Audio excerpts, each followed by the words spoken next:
Let's get into all of this right now with Steve Price, of course, our colleague here at Sky News, none other than the wonderful Caroline Marcus, another wonderful colleague here at Sky News, and wonderful, everyone gets the same intro, none other than the wonderful Sam Crosby. So, Sam, about The Voice. Richo, the man who is quite fearless in just telling the truth here, always says the mob gets it right. He says The Voice isn't going to get there. In fact, this is what he said here a bit earlier in the day on Sky News. Roll the tape.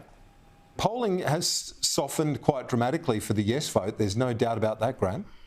It has. It's softened a great deal, and it's continuing to soften. This is a worry. I mean, if I was the Prime Minister, I'd have the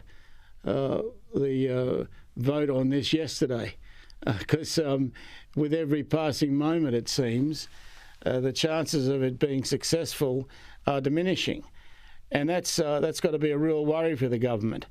I'm not surprised by it, though. As you know, we aren't very good at changing the Constitution in this country. We tend to reject almost all of the efforts to do it. Now, Steve, you, of course, are sitting on the radio in the host's chair, writing columns. You're plugged into how people are. You know where the polls are going on this. But remember, Albo, of course, is a man who's learnt from the feet of Richo, but he seems like he's strayed from Richo's sense of where people are on this issue. Who do you think's going to be right, Albo or Richo?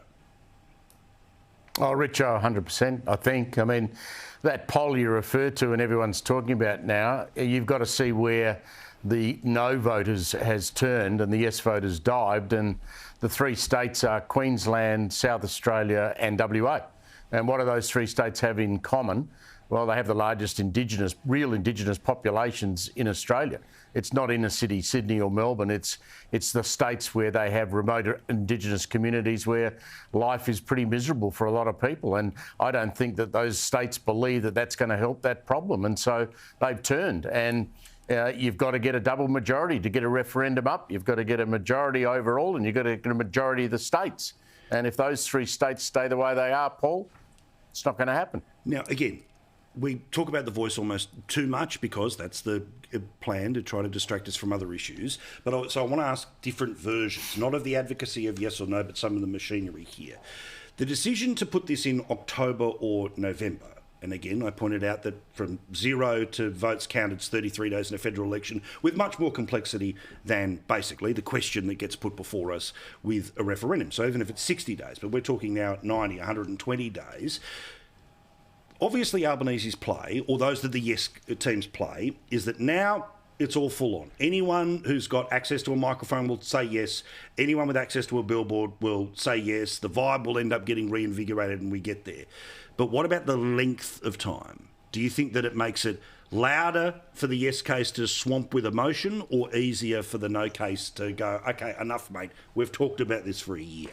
Well, I think historically, time has shown that referenda support will drop over time. Yeah. So I don't think it's smart at all to be doing this. I absolutely think the strategy is give it more time. We'll get the social media squares, the hashtags happening. Everyone will feel like they have to be part of this huge momentum. But I also think the longer they leave it, the more we see people like Thomas Mayo today exposed. He's the activist who said, that this is there's going to be huge problems if this voice gets up and the government doesn't listen to it.